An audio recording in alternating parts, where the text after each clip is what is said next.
Hello, fellow humans. Chris here again. So, today I want to address another question that came up in an older video. I touched on this a little bit in the last video, but I want to go a little bit more in detail today. The question of going reserve or going active duty. Because I had a comment about they're kind of towing the line, deciding between one or the other. Um, One of the sort of subset questions of that is, should I go reserve first and then decide to opt for active duty later, or should I go straight into active duty first and then go into reserves later?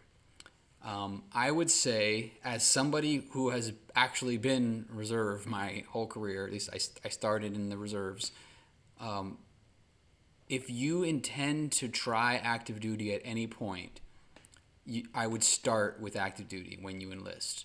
And when I say active duty, I'm talking about full time, like enlistment contract, like a 2 year or 4 year or 6 year active duty enlistment. And the reason why I want to clarify that is because I have done periods of active duty in my reserve career, but those are not additional enlistments. Those are essentially a set of orders for a given time period. So I've done active duty stints where I did a parental leave program, so basically covering for somebody who's doing maternity or paternity leave with their new child.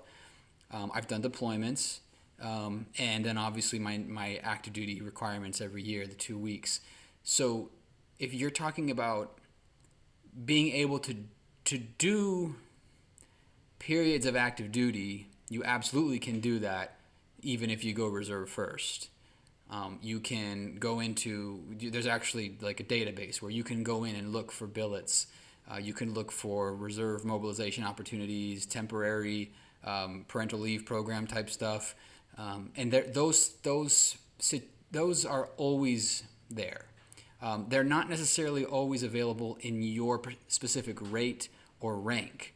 And that's something to keep in mind as well. If you are joining the reserves and thinking, I'd like to go active sometimes, once in a while, and then come back to the reserves for whatever reason, then you totally can do that. Just be aware that it's not necessarily going to be on your timeline.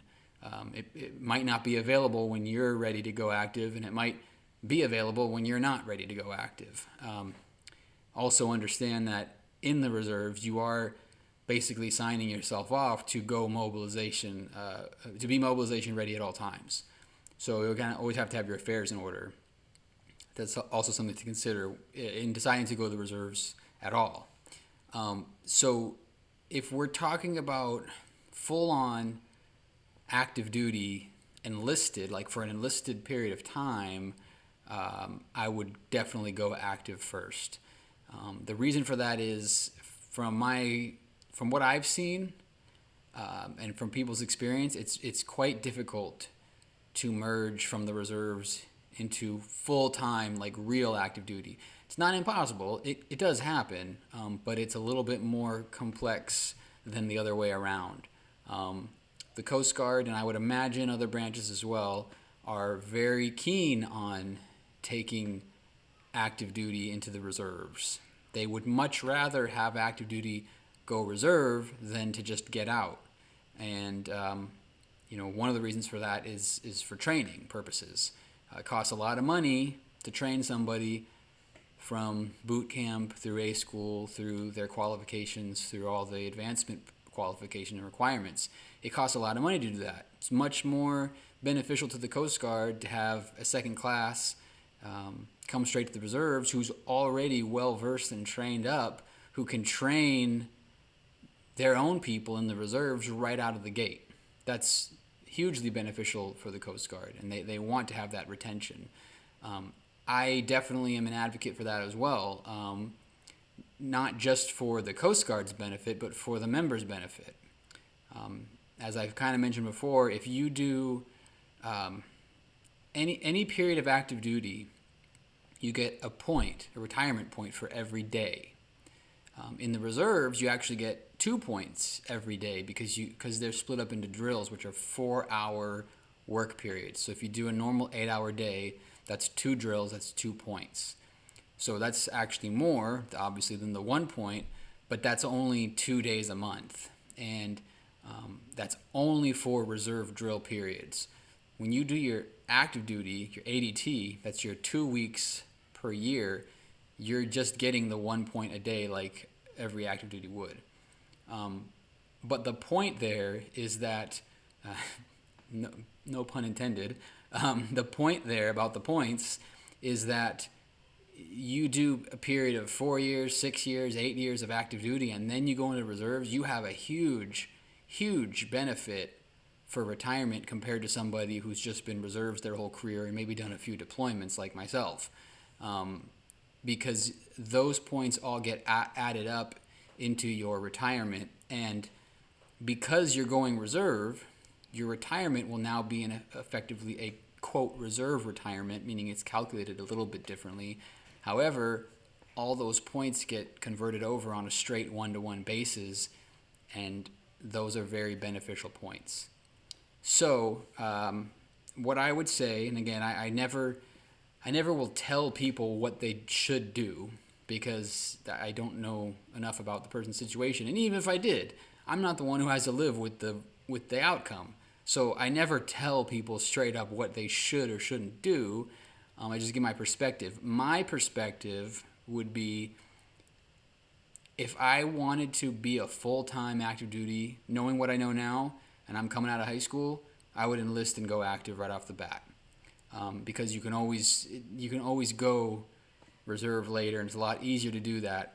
And it's 4 years. I think the minimum, and I think the initial enlistment for active is 4 years, and then 2 years on IRR, which is inactive reserve, but you could just go straight regular reserve. I'll do more about that in a future video about the different types of reserve.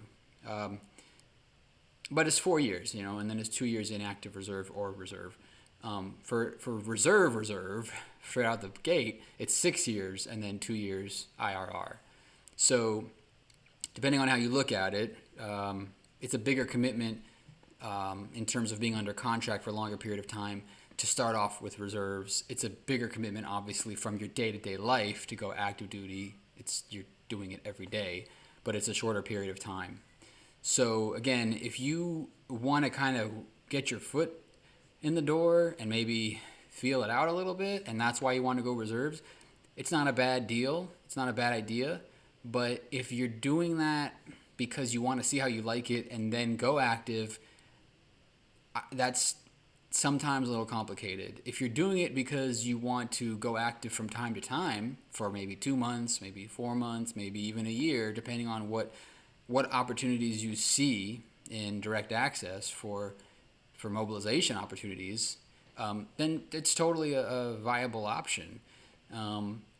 But those are the two kind of main avenues that you could do. If you're planning to do both, then obviously you're either going to do active or reserve first. If you are planning to do both, I would recommend, in a vacuum, without knowing any specifics, I would recommend going active and then merging into the reserves later. I have my own perspective on the reserve life in general, and I will make a video about that as well. As I talk about these things, I kind of recognize other things that we can talk about within this conversation. So again, feel free to leave a comment or question, and I will address it as I can.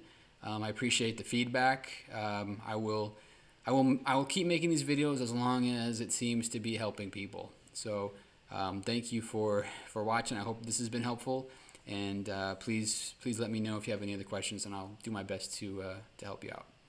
Take care.